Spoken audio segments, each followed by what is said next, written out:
कुछ असाइनमेंट्स दी थी। ये हैं जी वो असाइनमेंट्स। तो पहली प्रॉब्लम ये थी, the distance between two cities is input through the keyboard, write a program to convert the distance in metres, feet, inches and centimetres. दूसरी प्रॉब्लम ये थी, interchange the contents of two variables without introducing third variable. तीसरी problem थी कि if a 5 digit number is input through the keyboard, write a program to calculate the sum of its digits. और चौथी problem थी, if the selling price of an item is input through the keyboard and the profit earned on it is also input through the keyboard, write a program to find the cost price of the item. अच्छा, इसमें dear students मैंने आप लोगों के लिए ये problem जो है इनके सॉल्यूशंस तो तैयार किए हैं, लेकिन आप इसके साथ अपने सॉल्यूशंस को कंपेयर कर लें। और मोस्ट प्रॉब्ली इसमें ऐसा होता है कि हर बंदे की, हर पर्सन की जो लॉजिक होती है प्रॉब्लम को सॉल्व करने की, वो दूसरे से डिफरेंट होती है। तो आप इसको एग्जैक्ट मैच ना करें, बल्कि लॉजिक अपनी को जो है वो क्लियर करने की कोशिश करें। लेकिन अगर उसमें कोई मेथड में कोई फ़र्क है आपके सोल्यूशन में, तो वो मैटर नहीं करता, क्योंकि कभी भी ये मुमकिन नहीं है कि दो लोग एक ही मेथड से जो है ना वो एक प्रॉब्लम को सॉल्व करें। So there might be some difference, but the logic must be analysed कि वो आपने ठीक तरीके से काम किया या नहीं किया। तो चेक करते हैं जी।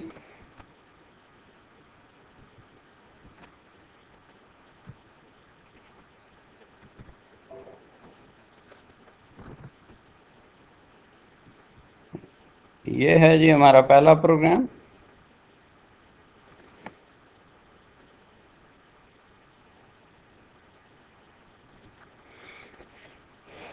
हाँ जी, the distance between two cities in kilometre is input through the keyboard, write the program to convert the distance into metres, feet, inches and centimetre. अब इसमें एक वैल्यू हमने इनपुट करनी थी, दैट इज किलोमीटर।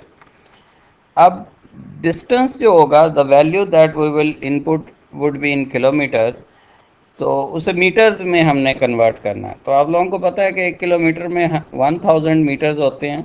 तो जो भी किलोमीटर की वैल्यू होगी, जब उसे 1000 से आप मल्टीप्लाई करेंगे तो definitely you would get metres. Over here हमने ये किलोमीटर्स को 1000 से मल्टीप्लाई करके मीटर्स में कन्वर्ट किया। और फिर जब मीटर्स आपके पास कैलकुलेट हो जाएंगे, तो आप लोगों को पता है कि 1 मीटर में 3.28 फीट होते हैं। तो जो मीटर्स कैलकुलेट हुए हैं, हम उन मीटर्स को 3.28 से मल्टीप्लाई करेंगे तो हमारे पास फीट्स आ जाएंगे। और इसी तरह से आपको पता है कि फीट, 1 फीट में 12 इंचज़ होते हैं। तो जब फीट आपके पास कैलकुलेट हो जाएं, तो हम फीट को 12 से मल्टीप्लाई करेंगे तो हमारे पास इंचज़ आ जाएंगे। और इसी तरह से 1 मीटर में 100 सेंटीमीटर्स होते हैं, और मीटर्स को हम 100 से मल्टीप्लाई करेंगे तो हमारे पास सेंटीमीटर्स आ जाएंगे। तो ये 4 अरिथमेटिक इंस्ट्रक्शंस जो हैं, मीटर, फीट, इंचज़ और सेंटीमीटर, इससे क्या होगा कि पहले हम मीटर्स बनाएंगे किलोमीटर से, फिर उन्हीं मीटर से फीट, और फिर फीट से इंचज़, और जो मीटर्स हमारे पास एग्जिस्ट कर रहे हैं उसको 100 से मल्टीप्लाई करेंगे तो सेंटीमीटर्स आ जाएंगे। तो ये जो किलोमीटर की वैल्यू है, ये अब 4 फर्दर वैल्यूज़ में कन्वर्ट हो चुकी है, मीटर में, फीट में, इंचज़ में और सेंटीमीटर्स में। तो जब वैल्यूज़ जो है वो कैलकुलेट हो जाएं, तो आप उन्हें जो है वो डिस्प्ले करवा सकते हैं। लेकिन डिस्प्ले करवाने के लिए ये इन्वर्टेड कॉमास में मैंने लिखा है डिस्टेंस इन मीटर्स, ये आप लोगों की आसानी के लिए है कि आप अपने इंटरफेस को ज़्यादा बेहतर बनाएं। अगर आप डायरेक्ट एम लिख देते सी आउट में, तो वो फिर मीटर की वैल्यू आनी थी, लेकिन साथ स्टेटमेंट या डिस्क्रिप्शन जो है वो साथ नहीं आनी थी। तो अगर आप चाह रहे हैं कि साथ में डिस्क्रिप्शन आए, तो उसके लिए आप डिस्टेंस इन मीटर्स जो है ये इन्वर्टेड कॉमास में लिखेंगे, और आगे एम जो है, that is the variable which had stored the value of metres, तो ये चीज़ आप डिस्प्ले करेंगे। फिर उसी तरह से फीट डिस्प्ले करने से पहले कोट्स में आप डिस्टेंस इन फीट जो है वो लिख लेंगे, ताकि उसकी डिस्क्रिप्शन साथ आ जाए। और फिर एफ वेरिएबल था जिसमें आपने फीट कैलकुलेट किए थे, आप उसको डिस्प्ले करवा लें। फिर distance in inches, similarly inches display करवाएंगे एंड सेंटीमीटर डिस्प्ले करवाएंगे। अब इस तरह से ये होगा कि आपके मीटर्स, फीट, इंचेस और सेंटीमीटर्स जो है वो डिस्प्ले हो जाएगी। रन करते हैं जी।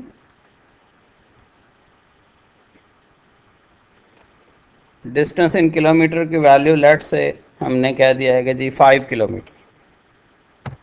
Distance in meter would be equal to 5,000. Distance in feet would be equal to 16,400. Similarly, inches and similarly distance in centimeters we have calculated. अब ये जो वैल्यूज़ आई हैं ये 5 किलोमीटर्स को हमने मीटर्स में भी कन्वर्ट कर दिया है, फीट में भी कन्वर्ट कर दिया है, इंचज़ में भी कन्वर्ट कर दिया है एंड सेंटीमीटर्स में भी कन्वर्ट कर दिया। अब इसमें कुछ लोग इस तरह से करते हैं कि जैसे ही मीटर्स की वैल्यू कैलकुलेट की उसको वहीं पे सी आउट करवा लिया, फिर फीट की वैल्यू कैलकुलेट की तो वहीं पे उसको भी डिस्प्ले करवा लिया, इंचेस को भी वहीं पे ही साथ ही डिस्प्ले करवा लिया और सेंटीमीटर के बाद सेंटीमीटर डिस्प्ले करवा लिया। तो ये स्टूडेंट की अपनी मर्ज़ी है कि वो एक दफ़ा पहले सारी वैल्यूज़ कैलकुलेट कर ले और फिर उसके बाद इकट्ठी उनको जो है वो डिस्प्ले करवा ले। और ये भी आपकी मर्ज़ी है कि जी आप एक एक वैल्यू कैलकुलेट करते जाएं और साथ में उसे डिस्प्ले करवाते जाएं। तो सोर्स कोड जो है ये हर स्टूडेंट का दूसरे से वेरी कर सकता है, इसलिए इसमें परेशान होने की ज़रूरत नहीं है। अगर आपका इसमें से थोड़ा डिफरेंट भी कोड आया तो कोई मसला नहीं है, लेकिन अगर आप लॉजिक देखें, अगर आपकी लॉजिक सही है, वैल्यूज सही कैलकुलेट हो रही हैं तो it mean you have attempted the right assignment. Okay, next assignment की तरफ चलते हैं जी। ये है जी हमारी next assignment. Interchange the contents of two variables without introducing third variable. Last time हमने इंटरचेंजिंग की थी जिसमें हमने दो वेरिएबल्स के वैल्यूज़ को जो है वो इंटरचेंज किया था with the help of third variable, जिसमें हम एक तीसरे वेरिएबल में टेम्परेरीली वैल्यू स्टोर करते थे और फिर उसकी मदद से हम दो वैल्यूज़ को दो वेरिएबल्स की वैल्यूज़ को इंटरचेंज करते थे। लेकिन इस दफ़ा हमारे पास जो टारगेट था वो ये था कि थर्ड वेरिएबल इंट्रोड्यूस नहीं करना। तो उसके लिए मैंने एक लॉजिक बनाई है, आप लोग इसको देख लें। हो सकता है आपके पास इससे डिफरेंट लॉजिक भी हो, एक प्रॉब्लम सॉल्व करने के कई मेथड हो सकते हैं, कोई इसमें मसला नहीं है। तो पहले दो वेरिएबल्स आपने लिए ए और बी, ये देखें मैंने कोई तीसरा वेरिएबल नहीं लिया। ए की वैल्यू इनपुट की, बी की वैल्यू इनपुट की, और यहाँ पे लॉजिक है। ये तीन अरिथमेटिक इंस्ट्रक्शन यहाँ पे लॉजिक है। मैंने तीसरे वेरिएबल के बगैर ए और बी की वैल्यूज़ को जो है वो इंटरचेंज करने की कोशिश की है। हो सकता है आपके पास इससे डिफरेंट लॉजिक भी मौजूद हो, लेकिन शर्त वही है कि तीसरा वेरिएबल जो है वो इंट्रोड्यूस नहीं करना।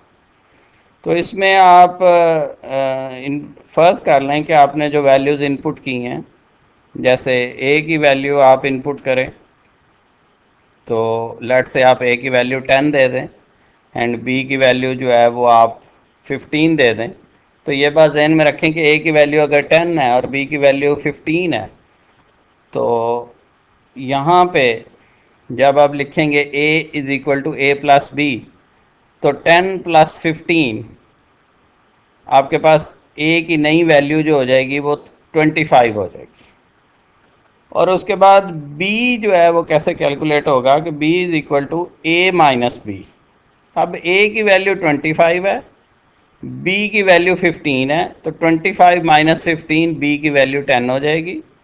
और फिर a is equal to A minus B, तो a की वैल्यू 25 है माइनस 10, तो नया a जो आपके पास कैलकुलेट होगा वो 15 होगा। इस तरह से a की वैल्यू जो है वो 15 हो जाएगी और b की वैल्यू 10 हो जाएगी, जबकि हमने जो इनपुट की थी वो a की वैल्यू 10 इनपुट की थी और b की वैल्यू 15 इनपुट की थी। तो जो वैल्यूज़ आपने इनपुट की, हमने with the help of arithmetic operators हमने क्या किया कि उनकी वैल्यूज़ को जो है वो स्वैप कर दिया है। ए की वैल्यू बी में चली गई है और बी की वैल्यू ए में चली गई। आप 10 और 15 के अलावा कोई भी वैल्यूज़ लेके आप इस मेथड को अप्लाई कर सकते हैं and you will get the result कि जो वैल्यू आप बाद में डिस्प्ले करवाएंगे वो वैल्यू इंटरचेंज हो चुकी होंगी।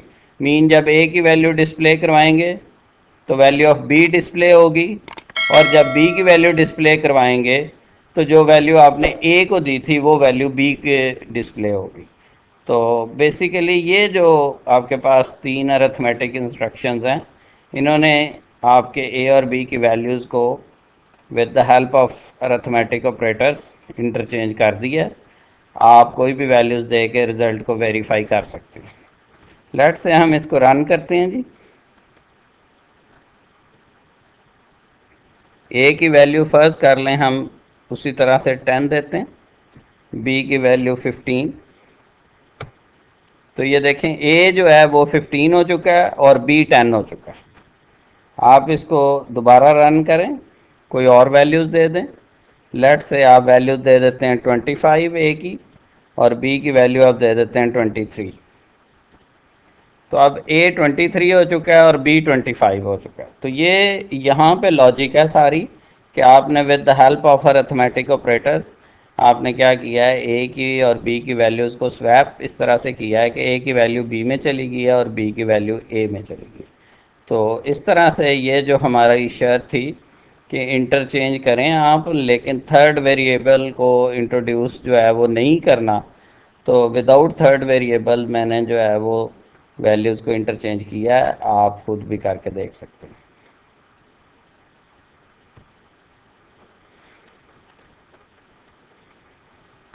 नेक्स्ट असाइनमेंट हमारी थी कि 5 digit number is input through the keyboard, write a program to calculate the sum of its digits. तो इसके लिए ये है कि जी आपने एक नंबर जो है वो इनपुट करना है जो कि 5 डिजिट नंबर होना चाहिए, जिसमें जैसे 12,345। तो ये इसमें 5 डिजिट्स आती हैं। तो कोई भी आप 5 डिजिट नंबर ले लें, लेकिन नंबर की शर्त यह है कि उसमें 5 डिजिट्स जो है वो होनी चाहिए। तो प्रॉब्लम आपके पास यह है कि जो नंबर आप एंटर करें उसकी जो डिजिट्स हैं वो आपस में ऐड हो जाएं। लेट से कि 12,345 है, तो इसकी जो डिजिट्स का सम बन रहा है वो क्या बन रहा है कि अगर आप 2 + 1 3, 3 + 3 6, 6 + 4 10 एंड 10 + 5 15। तो 12,345 को अगर आप इसकी डिजिट्स को ऐड करेंगे तो 15 आंसर आएगा। तो हमने जो नंबर एंटर करना है वो एक नंबर होगा 5 डिजिट का, और उसकी डिजिट्स का सम जो है वो हम डिस्प्ले करवाएंगे। अब इसमें मैंने डाटा टाइप यहाँ पे लॉन्ग डिक्लेयर की है, क्योंकि आपकी जो इंटीजर डाटा टाइप है इसमें मैक्सिमम 32,768 तक का डाटा आ सकता है। तो 5 डिजिट में जो मैक्सिमम डाटा है वो 32,000 से ऊपर नहीं जा सकता। तो अगर आपने 50,000 की फिगर एंटर करनी है तो उसके लिए फिर इंटीजर डाटा टाइप जो है वो इनफ नहीं है। तो उसके लिए आपको ज़्यादा बाइट्स जो है वो रिक्वायर्ड होंगे, तो लॉन्ग मेमोरी रिक्वायर्ड होगी। इस वजह से मैंने उसे लॉन्ग डिक्लेयर किया, ताकि जो नंबर है वो अगर 32,000 से एक्सीड भी कर जाए तो 5 डिजिट नंबर, चूँकि वो 50,000 भी हो सकता है, 60,000 भी हो सकता है, 80,000 भी हो सकता है। तो उसके लिए फिर यह है कि अगर आप इंटीजर यूज़ करेंगे तो उससे ज़्यादा बेहतर है कि आप उसे लॉन्ग में जो है ना वो यूज़ करें। तो है ये भी इंटीजर की बड़ी फॉर्म लॉन्ग, लेकिन कैपेसिटी आपकी जो है ना वो आलमोस्ट डबल हो जाती है अगर आप इंट की बजाय लॉन्ग को यूज़ करते हैं। अब इसमें मैंने कुछ वेरिएबल डिक्लेयर किए हैं, इनका यूज़ अभी आपके सामने आएगा तो क्लियर हो जाएगी बात। तो सबसे पहले मैंने एक नंबर इनपुट किया x, ये 5 डिजिट नंबर, इसकी जो वैल्यू दूंगा मैं वो 5 डिजिट की होनी चाहिए। अब इसमें एक वेरिएबल q1 है। q1 क्या कर रहा है कि x/10, तो जो नंबर है उसको 10 पे डिवाइड करेगा और उसका जो कोशेंट है वो Q1 में आ जाएगा। जैसे 12,345 है, इसको 10 पे आप डिवाइड करें तो आपके पास जो कोशेंट आएगा वो आएगा 1 2 3 एंड 4, और रिमाइंडर जो आएगा वो 5 आएगा। और इसी तरह से R1 जो है x% 10 करें तो इसमें x 1 2 3 4 5 यानी कि 12,345 है। जब उसे 10 पे डिवाइड करें तो चूंकि ये मॉड ऑपरेटर है और इसने रिमाइंडर रिटर्न करना है, तो रिमाइंडर आपके पास जो है वो x% 10 करने से आपके पास जो लास्ट डिजिट होगी दैट इज़ फर्स्ट कर लें कि वो 5 है तो 5 डिस्प्ले हो जाएगा। मीन R1 की वैल्यू 5 हो जाएगी और Q1 की वैल्यू 1 2 3 और 4 हो जाएगी। अब इसी तरह से अगले स्टेप पे चले जाएं। यहाँ पे Q2 is equal to Q1/10। अब इसमें जो Q1 है वो हम कैलकुलेट करके आ चुके हैं, that is 1 2 3 4, mean first 4 digits Q1 में आएंगी। अब उसको 10 पे डिवाइड करेंगे तो क्वोशंट जो आपके पास बचेगा वो फर्स्ट 3 डिजिट्स 1 2 एंड 3 आएगा। और फिर जब उसी Q1 को परसेंटेज 10 करेंगे तो आपके पास R2 जो है वो 4 आएगा। तो Q2 में जो है वो 1 2 3 आएगा और R2 में 4 आएगा। सो R1 में 5 आ गया था, R2 में second last digit that is 4। उसके बाद Q3, अब इसमें हम Q2 यूज करेंगे तो Q2 मीन फर्स्ट 3 डिजिट्स 1 2 3/10। अब इसको जब 10 पे डिवाइड करेंगे तो क्वोशंट आपके पास 1 2 आ जाएगा और रिमाइंडर जो है वो इस तरह से आपके पास 3 आ जाएगा। तो R1 में आपके पास 5 आ गया, मीन लास्ट डिजिट। R2 में आपके पास second last digit and R3 में आपके पास थर्ड लास्ट डिजिट। तो फर्ज कर लेंगे जी X 12,345 था, तो R1 में 5 आया, R2 में 4 और R3 में आपके पास 3 आ चुका और Q3 में 1 2 है। अब इसी तरह से फर्ज करें हम Q4 की तरफ जाते हैं। Q4 is equal to Q3/10। तो Q3 में आपके पास 1 2 यानी कि फर्स्ट 2 डिजिट्स हैं। जब 10 पे डिवाइड करेंगे तो क्वोशंट आपके पास जो है वो 1 आ जाएगा first digit and Q3 percentage 10 करेंगे तो रिमाइंडर आपके पास 2 आ जाएगा यानी कि सेकंड डिजिट आ जाएगी। तो इस तरह से हमारे पास एक जो 5 डिजिट नंबर X था, हमने क्या किया है कि उसकी डिजिट्स अलग-अलग कर दी। जैसे R1 में हमारे पास लास्ट डिजिट आ गई, R2 में सेकंड लास्ट डिजिट, R3 में थर्ड लास्ट डिजिट, R4 में सेकंड डिजिट एंड Q4 में first digit. So Q4, R1, R3, R2 and R1 ये वो वेरिएबल्स हैं जिसमें एक 5 डिजिट नंबर के पांचों डिजिट्स अलग-अलग हो चुके हैं। हर वेरिएबल में एक डिजिट आ चुका है। तो हम इनका सम करते हैं। R1 में हमारे पास लास्ट डिजिट थी, R2 में सेकंड लास्ट डिजिट, R3 में थर्ड लास्ट डिजिट, R4 में सेकंड डिजिट और Q4 में फर्स्ट डिजिट। तो फर्ज कर लेंगे हमारे पास जो नंबर था दैट वाज 12,345। तो R1 में हमारे पास 5 आया, R2 में हमारे पास 4 आया, R3 में हमारे पास 3 आया, R4 में हमारे पास 2 आया और Q4 में हमारे पास 1 आया। तो ये सारे डिजिट्स ऐड हो जाएंगे तो इसका रिज़ल्ट जो 15 बनेगा वो सम में आ जाएगा। उसके बाद आप सम को डिस्प्ले करवा लें तो जो 5 डिजिट होंगे इस नंबर की, नंबर चूँकि एक है और उसकी हमने सारी एक एक डिजिट हमने अलग-अलग करके हर वेरिएबल में स्टोर करवाई है। तो इस तरह से पांचों डिजिट्स का सम जो है वो आपको मिलेगा। रन करके देख लें।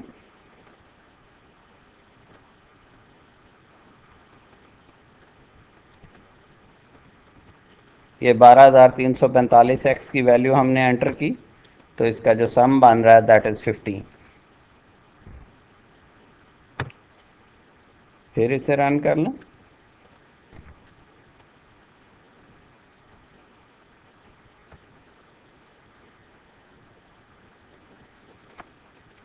तेईस हज़ार 345 इसका सम कैलकुलेट कर लें, चेक करें। 17।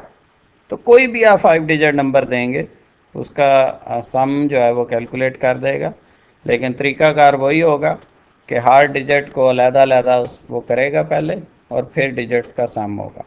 तो ये तो एक मेरे पास जो है वो आइडिया था, मैंने अपने आइडिया से इसको कैलकुलेट किया। आपको इससे डिफरेंट आइडिया से भी कर सकते हैं, लेकिन लॉजिक ये है कि एक नंबर होगा और उस नंबर में मौजूद जितनी भी 5 डिजिट्स हैं उनको आपने ऐड करना है और उसका रिज़ल्ट जो है वो आपने डिस्प्ले कराना। ठीक है जी। Next assignment.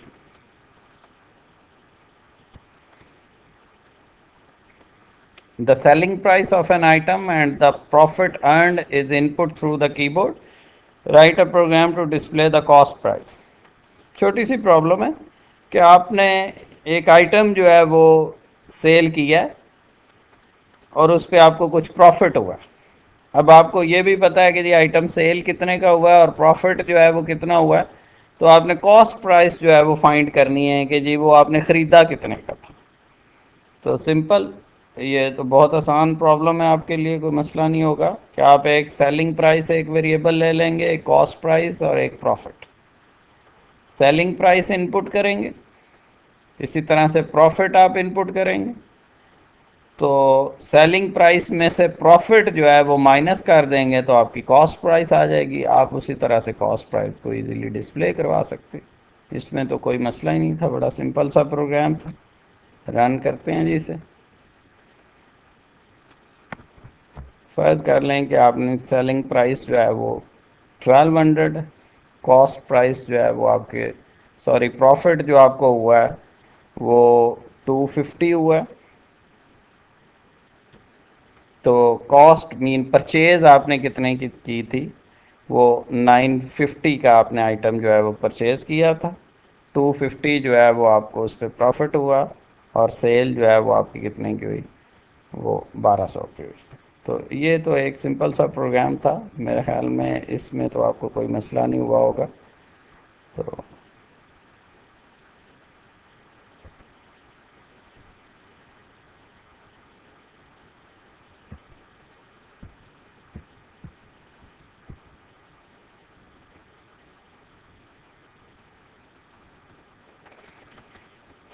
तो माय डियर स्टूडेंट, ये तो थी वो असाइनमेंट्स जो आप लोगों को मैंने कही थी और वो फुली आपने कर भी ली होंगी।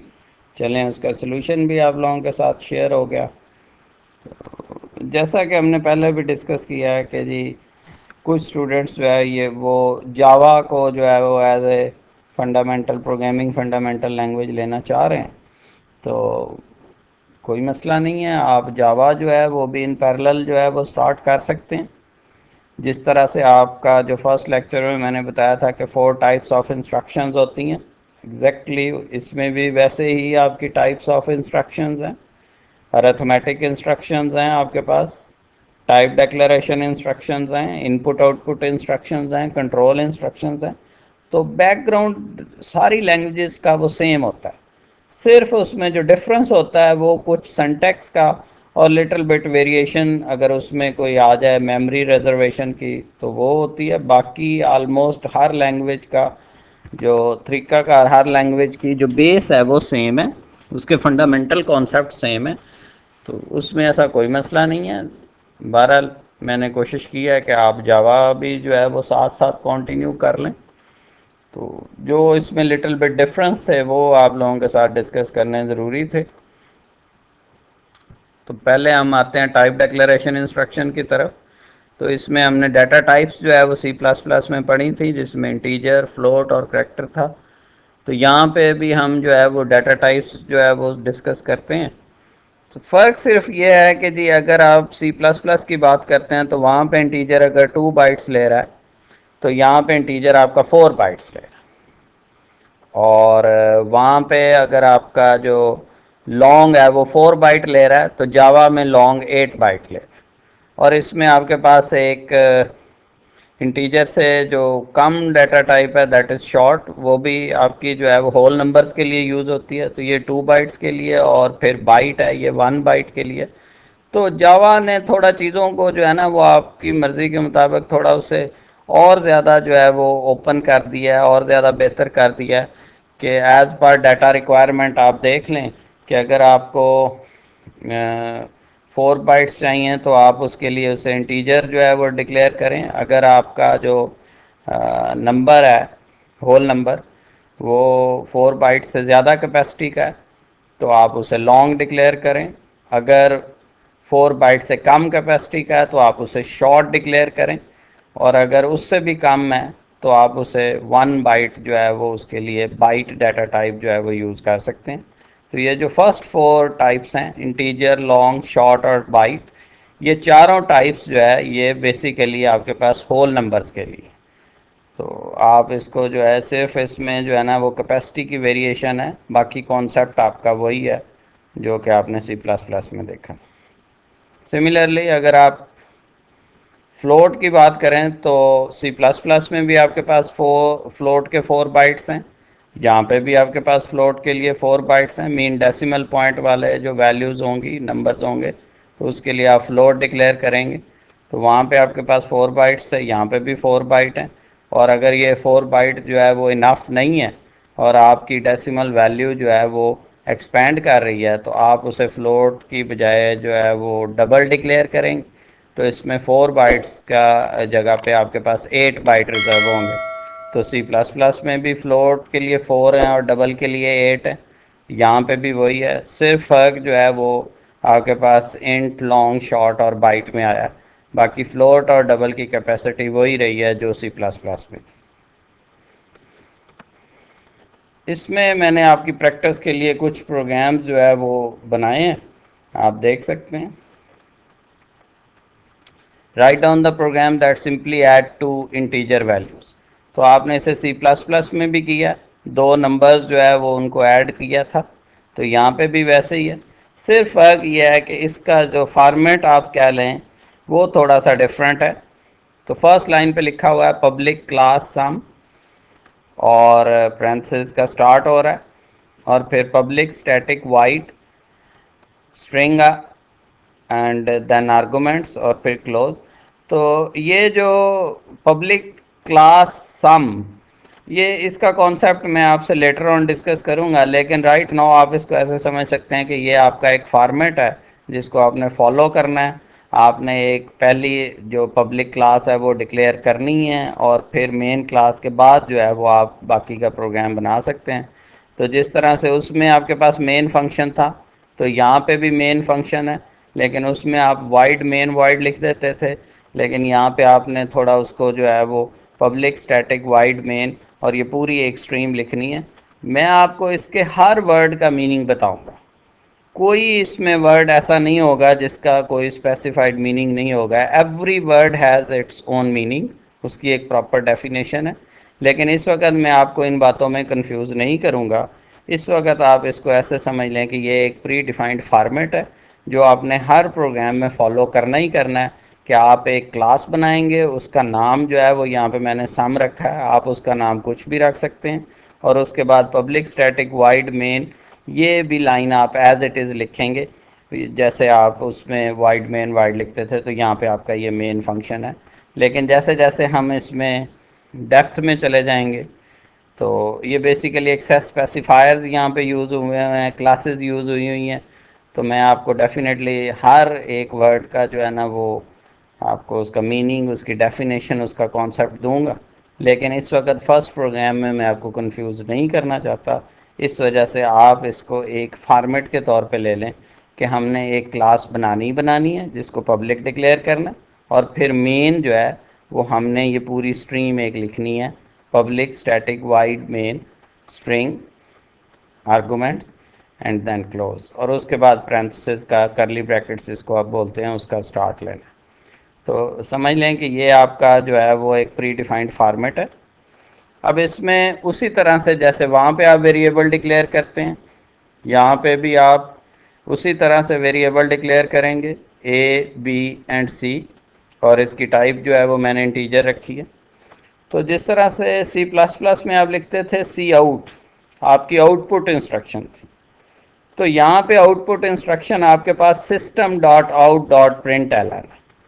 तो थोड़ी सी ये उससे डिफरेंट है, लेकिन ये जो system dot out dot print L N है, दैट इज़ बेसिकली आपकी आउटपुट इंस्ट्रक्शन, जो कि इन कंपैरिजन आप सी आउट जो है वो यूज़ करते थे सी प्लस प्लस में।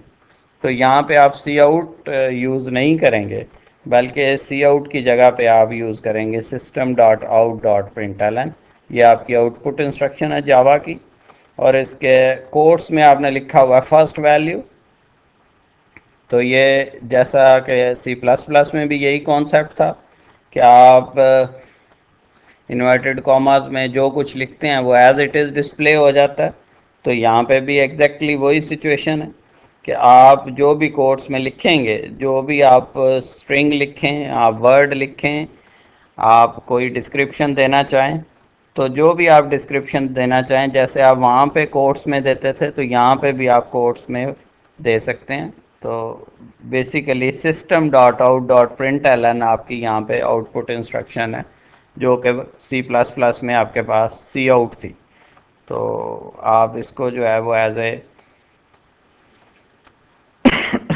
सॉरी इसको आप यहाँ पे आउटपुट इंस्ट्रक्शन के तौर पे यूज़ करेंगे। So system dot out dot print L N course first value जो है जो आपने लिखी है ये एज इट इज़ डिस्प्ले हो जाएगी। उसके बाद ए को आप वैल्यू असाइन करेंगे, दैट इज़ 10। तो ऐसे ही आप वैल्यू असाइन जो है वो सी प्लस प्लस में भी करते हैं।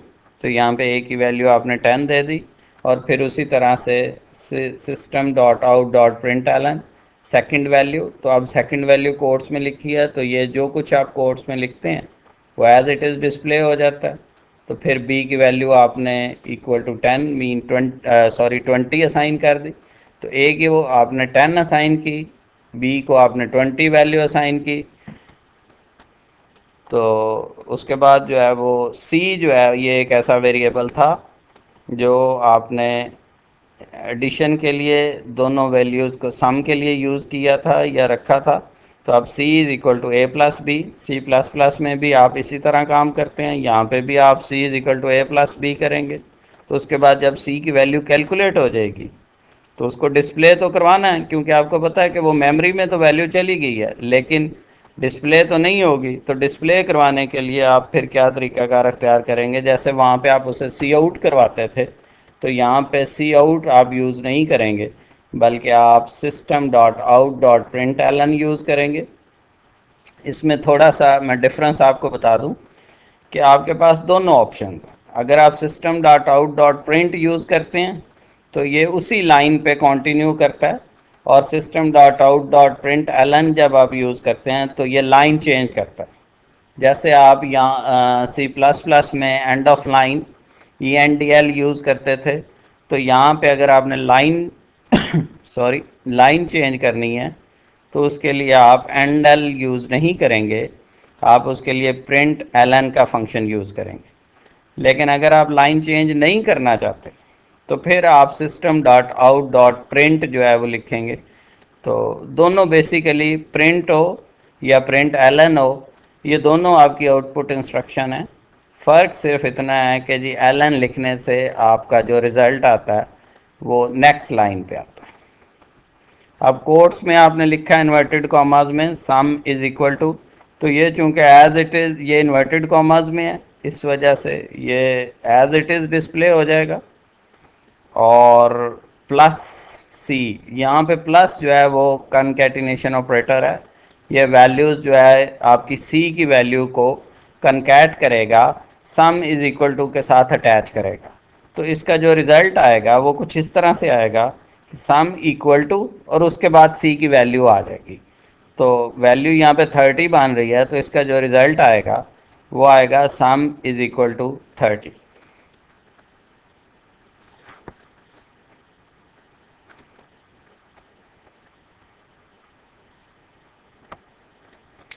Next program, write down the program that calculate the sum of three numbers and display the average of these numbers. अब इसमें हमारे पास तीन नंबर्स हैं, उनको मैंने फ्लोट डिक्लेयर किया है, चूँकि एवरेज फ्लोट आ सकती है, तो A B C and D और उसके बाद एवरेज। बाकी जो क्लासेस हैं, पब्लिक क्लास और फिर पब्लिक स्टैटिक वाइड मेन, वो एज इट इज़ रखा है, तो उससे परेशान होने की ज़रूरत नहीं है। वो आप उसको फॉर्मेट एज्यूम कर लें, उसको एज इट इज़ चलने दें।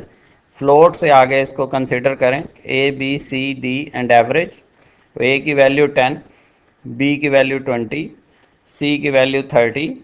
तो A plus B plus C 10 plus 20 plus 30 ये ऐड होके इसका रिज़ल्ट जो है वो डी में चला जाएगा। अब डी में तीन नंबर्स का सम है, जब आप d डिवाइडेड बाय 3 करेंगे तो उसके बाद इसका मतलब ये है कि सम डिवाइडेड बाय 3 करेंगे तो उसकी एवरेज आ जाएगी।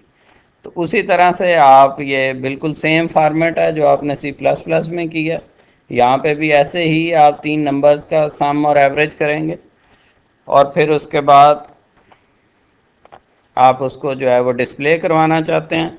तो सी प्लस प्लस में आप डिस्प्ले या आउटपुट के लिए आप सी आउट यूज़ करते थे, यहाँ पे आपने system dot out dot print L N use करना है।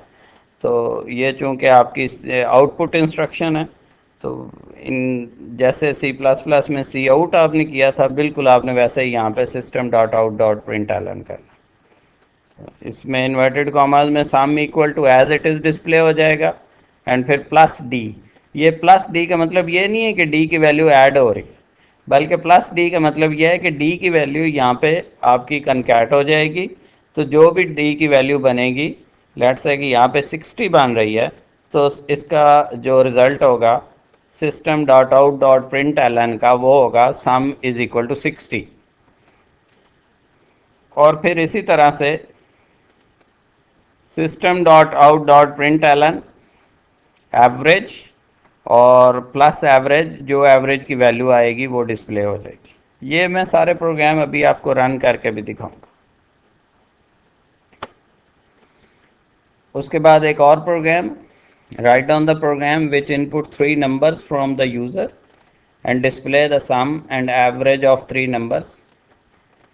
अब इसमें थोड़ा सा जो है वो एक नई चीज़ का इजाफा हुआ है, और वो ये है कि अब नंबर आपने वैल्यूज़ असाइन नहीं करनी, बल्कि वैल्यूज़ जो है वो अब आपने इनपुट करनी है।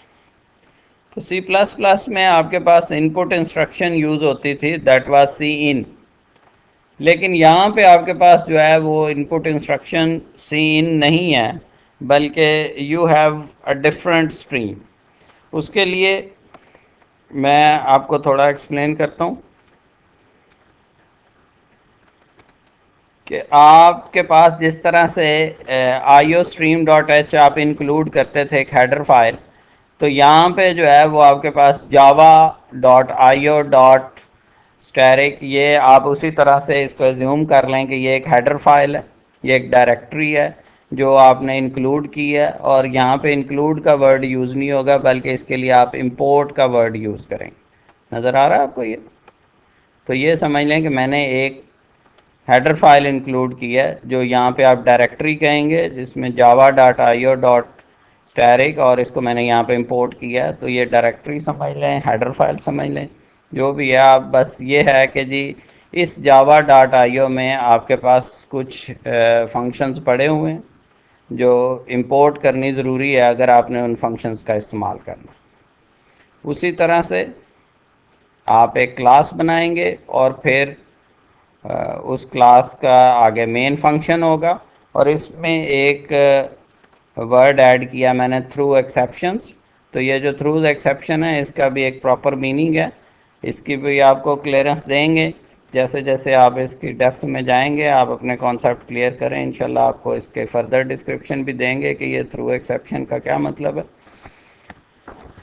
अब यहाँ पे मैंने वेरिएबल डिक्लेयर किए हैं, उसी तरह से float A B C D and average, ये सी प्लस प्लस में भी आप ऐसे ही करते हैं।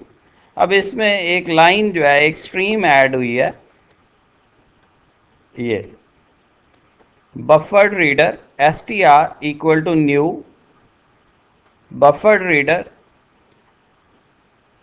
पैरेंथेसिस ओपन करें, न्यू इनपुट स्ट्रीम रीडर, फिर पैरेंथेसिस ओपन करें, सिस्टम डॉट इन, और फिर क्लोज करें दोनों पैरेंथेसिस को। तो ये सिस्टम डॉट इन जब आपने कमांड लाइन पे इनपुट लेना होता है तो उसके लिए यूज़ होता है। तो ये बेसिकली पूरी एक स्ट्रीम है जिसमें बफर रीडर क्लास का एक ऑब्जेक्ट बनाया है str, और यहाँ पे न्यू बफर रीडर ये क्रिएट हुआ है आपका ऑब्जेक्ट, और उस ऑब्जेक्ट में आगे फिर इनपुट स्ट्रीम रीडर क्लास का एक ऑब्जेक्ट पास हो रहा है, जो सिस्टम डॉट इन जो है ये फंक्शन जो है ये आपका कॉल हो रहा है फॉर जब आपने वैल्यू इनपुट लेनी होती है कमांड लाइन पे। अगर आपको इस मेरी बात की समझ नहीं भी आई तो कोई मसला नहीं है, क्योंकि अभी इस स्टेज पे आपने क्लासेस और ऑब्जेक्ट्स का कॉन्सेप्ट नहीं लिया हुआ। तो जावा चूँकि प्योर ऑब्जेक्ट ओरिएंटेड लैंग्वेज है, इसलिए ये अपना फर्स्ट क्लास ही जो है वो फर्स्ट आप समझ लें कि प्रोग्राम ही ये क्लासेस से स्टार्ट करती है, तो नो वरीज, मैं आपको इंशाल्लाह इस पे जो है ना वो पूरा एक क्लास लूँगा जिसमें आपको ये पूरी बात समझ आ जाएगी। लेकिन आप जिस तरह से मैंने आपको कहा कि जी आपने इसको एज इट इज़ जो है वो फॉर्मेट समझ लेना है, बिल्कुल इसी तरह से आपने इस एक लाइन को भी जो है वो आप समझ लें कि जब भी आपने कोई कमांड लाइन पे इनपुट करना होगा तो उसके लिए जो है वो आप ये स्ट्रीम जो है वो पूरी एज इट इज़ लिखेंगे। उसके बाद एक मैंने स्ट्रिंग वेरिएबल लिया एस। इसका पर्पज़ भी मैं आपको बताता हूँ कि ये एस वेरिएबल मैंने स्ट्रिंग क्यों लिया। अब उसके बाद system dot out dot print L N और इन्वर्टेड कॉमाज में एंटर फर्स्ट वैल्यू। तो ये चूंकि इन्वर्टेड कॉमाज में है इसलिए ये एज इट इज़ जो है वो आपके पास डिक्लेयर हो जाएगा, एंटर फर्स्ट वैल्यू। उसके बाद S T R dot R E A D read line, ये रीड लाइन का फंक्शन है। और ये एस टी आर कौन सा है, ये आपका ये ऑब्जेक्ट है जो आपने यहाँ पे क्रिएट किया। अब जब भी आपने कभी इनपुट लेना होगा कमांड लाइन पे तो उसके लिए आप रीड लाइन का फंक्शन यूज़ करेंगे। और ये जो रीड लाइन का फंक्शन है ये है आपका पास बफर रीडर क्लास का। तो बफर रीडर क्लास का कोई भी फंक्शन आपने एक्सेस करना होगा तो आपको उसके ऑब्जेक्ट की ज़रूरत पड़ेगी। ऑब्जेक्ट के बगैर आप ये रीड लाइन का फंक्शन कॉल नहीं कर सकते। तो आप ये जो एस टी आर ऑब्जेक्ट है इसके ज़रिए आपने रीड लाइन का फंक्शन कॉल किया। तो जब आप रीड लाइन का फंक्शन कॉल करेंगे तो ये आपसे एक इनपुट लेगा और वो इनपुट जो है वो चूंकि इसने ये रीड लाइन का फंक्शन ये स्ट्रिंग के तौर पे इनपुट लेगा। आप उसे नंबर भी देंगे तो वो उसे नंबर नहीं लेगा, उसके नज़दीक वो स्ट्रिंग होगा because it would read as a line. तो जब आप उसे S T R dot read line करेंगे तो वो एक स्ट्रिंग इनपुट करेगा और वो स्ट्रिंग जो है वो एस को असाइन कर देगा। जो स्ट्रिंग आपने इनपुट किया होगा वो स्ट्रिंग एस को असाइन हो जाएगा। अब एस में लेट से कि आपने 30 एंटर किया है तो वो 30 एक न्यूमेरिक वैल्यू के तौर पे नहीं जाएगा बल्कि एक स्ट्रिंग वैल्यू के तौर पे एस को मिलेगा। आप उस पर कोई अरिथमेटिक ऑपरेटर अप्लाई नहीं कर सकेंगे कैलकुलेशन के लिए क्योंकि 30 जो है उसने एक न्यूमेरिक नहीं लिया, एक इंटीजर या फ्लोट नहीं लिया, बल्कि उसने उसे जो है वो एज ए स्ट्रिंग लिया।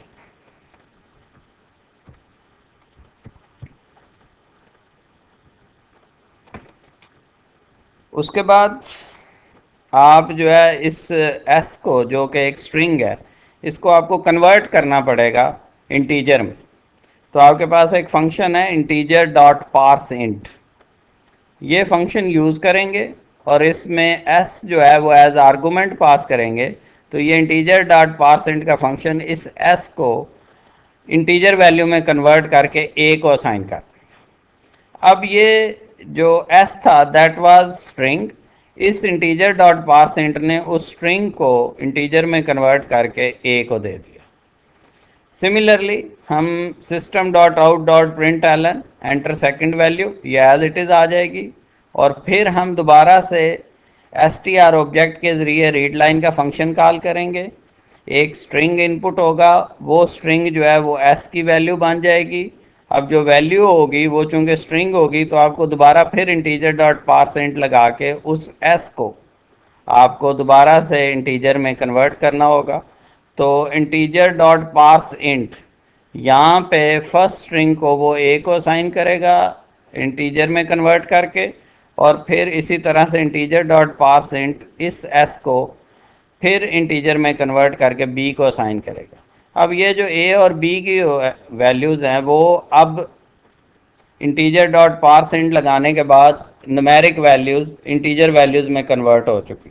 लेकिन जब रीड हुई थी तो उसमें हमने उसे एस में रीड किया था, तो उस वक्त रीड हुई थी वो एक स्ट्रिंग के तौर पे हुई थी। तो हमने उस स्ट्रिंग को इंटीजर डॉट पार्सेंट की मदद से न्यूमेरिक में कन्वर्ट किया और फिर पहली वैल्यू ए को असाइन होगी और दूसरी वैल्यू बी को असाइन होगी। इसी तरह से हम थर्ड वैल्यू लेंगे और फिर वो भी स्ट्रिंग होगी और वो एस को असाइन होगी। हमने एक ही वेरिएबल एस रखा है, आप चाहें तो 3 वेरिएबल ले सकते हैं लेकिन ज़रूरत नहीं है चूँकि हर दफ़ा उसमें नई वैल्यू आनी है तो हमें पिछले स्ट्रिंग की ज़रूरत नहीं है, तो आप इसको एक ही स्ट्रिंग में जो है वो तीनों वैल्यूज़ ले सकते हैं 1 बाय 1 और उनको कन्वर्ट कर सकते हैं। तो आप चाहें तो 3 स्ट्रिंग ले लें, आप चाहें तो एक ही स्ट्रिंग से जो है वो 1 बाय 1 वैल्यूज़ लेते जाएं और फिर उसे कन्वर्ट करते जाएं। और यहाँ पे इंटीजर डॉट पारसेंट से फिर मैंने जो वैल्यू तीसरी वैल्यू ली थी वो सी को असाइन कर दी। तो इंटीजर डॉट पारसेंट लगाने के बाद जो वैल्यू है वो न्यूमेरिक इंटीजर में कन्वर्ट होकर सी को असाइन होगी। अब ए बी और सी ये बेसिकली आपके पास तीन नंबर जो है वो इनपुट हो चुके हैं। तो सी प्लस प्लस में आपके पास सिंपल मेथड था cin A cin B cin C, लेकिन यहाँ पे आप cin A cin B cin C नहीं करेंगे, बल्कि यहाँ पे आप पहले ये पूरी स्ट्रीम जो है वो लिखेंगे। उसके बाद सेकंड स्टेप पे आप रीड लाइन के फंक्शन से स्ट्रिंग इनपुट करेंगे और वो स्ट्रिंग जो है वो किसी वेरिएबल को असाइन करेंगे और फिर इंटीजर डॉट पारसेंट लगा के उस स्ट्रिंग को न्यूमेरिक नंबर में कन्वर्ट करेंगे। तो बेसिकली आप ये समझ लें कि जैसा यहाँ पे सी प्लस प्लस में आप सिंपल सीन ए कर लेते थे, तो यहाँ पे आप सिंपल सीन ए नहीं करेंगे, बल्कि आपको ए की वैल्यू इनपुट करने के लिए तीन चीज़ें चाहिए होंगी। फर्स्ट ये स्ट्रीम, फिर उसके बाद ये रीड लाइन से स्ट्रिंग इनपुट करना होगा और फिर इंटीजर डॉट पारसेंट से उस स्ट्रिंग को इंटीजर वैल्यू में कन्वर्ट करना होगा। तो यहाँ पे आपको तीन स्टेटमेंट्स ऐड करनी पड़ेंगी एक वैल्यू को इनपुट करने के लिए। और भी मेथड्स हैं इनपुट करने के, लेकिन मैंने कोशिश किया कि आपको सिंपलेस्ट मेथड, ये जावा में सिंपलेस्ट मेथड से मैंने कन्वर्ट किया। तो इसी तरह से अगर वहाँ पे आप सीन बी लिखते थे तो यहाँ पे सिंपल बी नहीं होगा, सीन बी नहीं होगा, बल्कि आप स्ट्रीम आपकी यही कॉमन यूज़ हो जाएगी और फिर आप रीड लाइन का फंक्शन और फिर इंटीजर डॉट पारसेंट से उसे कन्वर्ट करके वैल्यू बी में देंगे। सिमिलरली सीन सी लिखते थे तो यहाँ पे पहले आप स्ट्रिंग को रीड करेंगे, वो स्ट्रिंग एस को असाइन होगा और फिर इंटीजर डॉट पारसेंट से वो एस की वैल्यू जो है वो इंटीजर में कन्वर्ट होगी और वो सी को असाइन होगी। सो थोड़ा मेथड आपका जो है वो इसमें लेंथी है as compare to C plus plus, लेकिन at the later stage you would know कि ये आपको उससे ज़्यादा जो है वो डीप कॉन्सेप्ट दे रहा है। तो जैसे ही हम जो है वो प्योर ऑब्जेक्ट ओरिएंटेड स्टार्ट करेंगे, लैंग्वेज के डेप्थ में जाएंगे, तो आपको ये चीज़ें समझ आना शुरू हो जाएंगी। तो एक्चुअली मैं फ़र्स्ट क्लास से आपको क्लासेस, इनहेरिटेंस, पॉलीमॉर्फिज्म, ऑब्जेक्ट्स का कॉन्सेप्ट नहीं दे सका या नहीं दे सकता। उसकी वजह यह है कि मैं आपको शुरू में ही जो है वो कॉम्प्लिकेट नहीं करना चाहता। तो मैं चाहता हूँ कि एक इजी वे से आपको लेके जाया जाए। तो ये सारी चीज़ें इंशाल्लाह आपको एक एक वर्ड इसका क्लियर हो जाएगा। सिर्फ आप समझने की कोशिश करें कि वहाँ पे आपके पास सी प्लस प्लस में सी आउट इंस्ट्रक्शन जो है वो यूज़ होती थी आउटपुट इंस्ट्रक्शन के तौर पे, और यहाँ पे जावा में आप सी आउट यूज़ नहीं करेंगे, बल्कि system dot out dot print use करेंगे। और जैसे वहाँ पे इनपुट इंस्ट्रक्शन के तौर पे आप सीन यूज़ करते थे, तो यहाँ पे आप सीन इस्तेमाल नहीं करेंगे, बल्कि आप पहले पूरी स्ट्रीम लिखेंगे बफर रीडर की, एक ऑब्जेक्ट क्रिएट करेंगे str, फिर उस ऑब्जेक्ट के ज़रिए आप रीड लाइन का फंक्शन कॉल करेंगे, एक स्ट्रिंग वैल्यू इनपुट होगी, वो एस को असाइन होगी और फिर वो जो वैल्यू आपने इनपुट की है वो चूँकि एक स्ट्रिंग वैल्यू इनपुट हुई है, तो वो string as it is direct उस पर कोई भी अरिथमेटिक ऑपरेशन परफॉर्म आप नहीं करेंगे, पहले उसे इंटीजर में कन्वर्ट करेंगे। तो इंटीजर में कन्वर्ट करने के लिए उस पर इंटीजर डॉट पारसेंट का फंक्शन लगाएंगे, ये उस स्ट्रिंग को इंटीजर में कन्वर्ट करेगा और फिर ए को असाइन करेगा। तो थोड़ा मेथड लेंथी है, बट डोंट वरी, इंशाल्लाह आप कर लेंगे।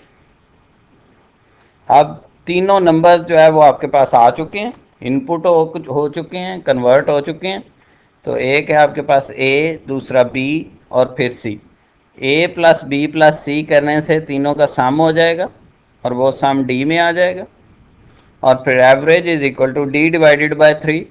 तो जो डी की वैल्यू आपने सम कैलकुलेट किया उसको 3 पे डिवाइड करें तो आपकी एवरेज आ जाएगी। उसके बाद जिस तरह से आप वहाँ पे सी प्लस प्लस में, सॉरी मैं बार बार जो है वो वहाँ यूज़ करता हूँ, मीन मेरा मतलब होता है कि जी सी प्लस प्लस।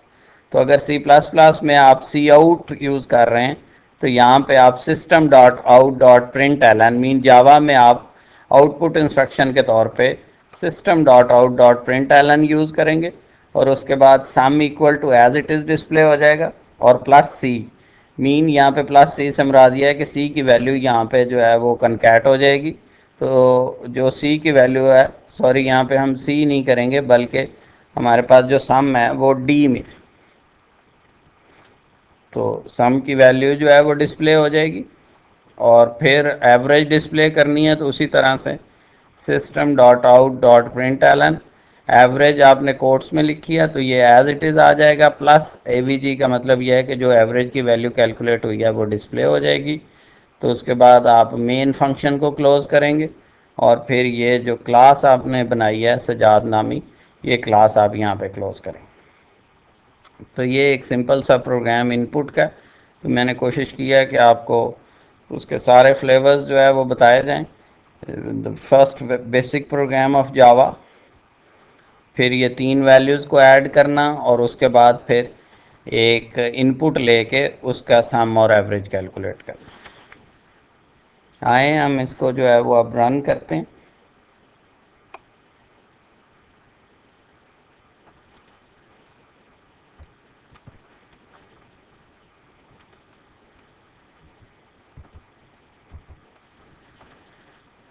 इसके लिए एक्लिप मैंने कंपाइलर यूज़ किया है, इसमें चीज़ें कंपैरेटिवली काफ़ी आसान हैं। आप लोग भी चाहें तो एक्लिप से अब यूज़ कर सकते हैं जावा के लिए।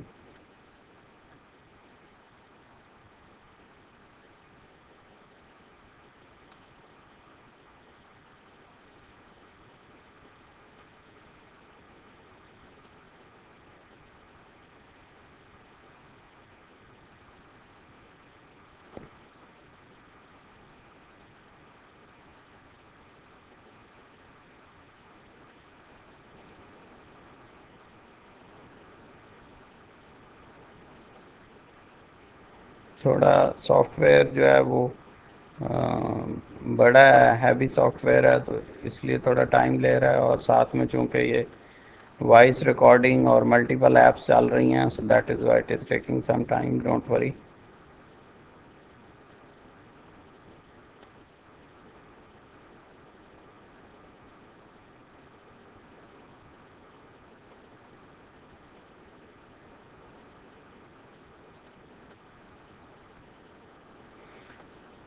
हाँ जी, ये है जी प्रोग्राम।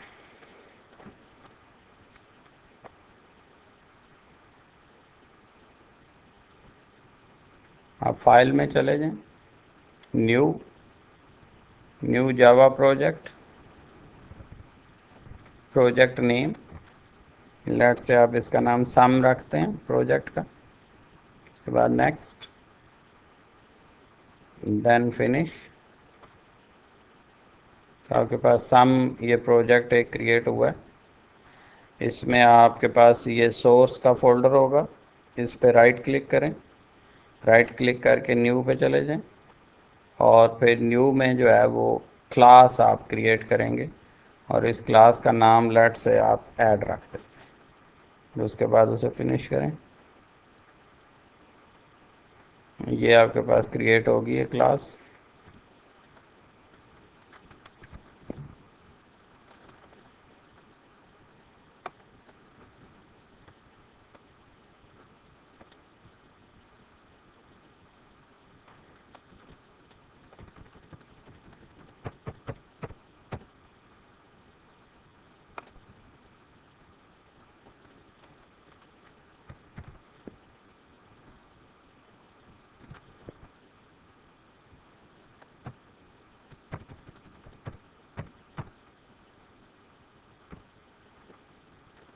ये क्लास है जी ऐड, उसमें फिर ये आपका फंक्शन है, सेम हर चीज़ वही है, कोई तब्दीली इसमें मैंने नहीं की।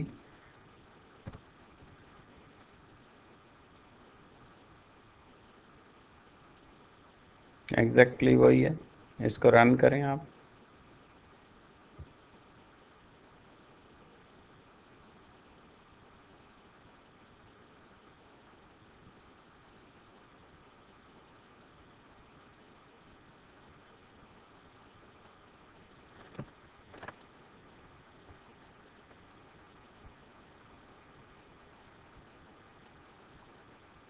में error throws exception system dot out. Yes, ये एक एक्स्ट्रा लाइन जो है वो ऐड हुई थी, आप इसको ख़त्म करें, फिर रन करें इसे।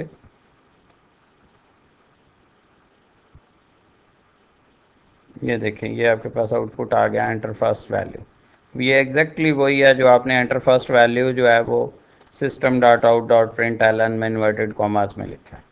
तो सी आउट की जगह पे यहाँ पे आप system dot out dot print L N use करेंगे। Enter first value, value enter करें, लेट से आपने वैल्यू दी 30।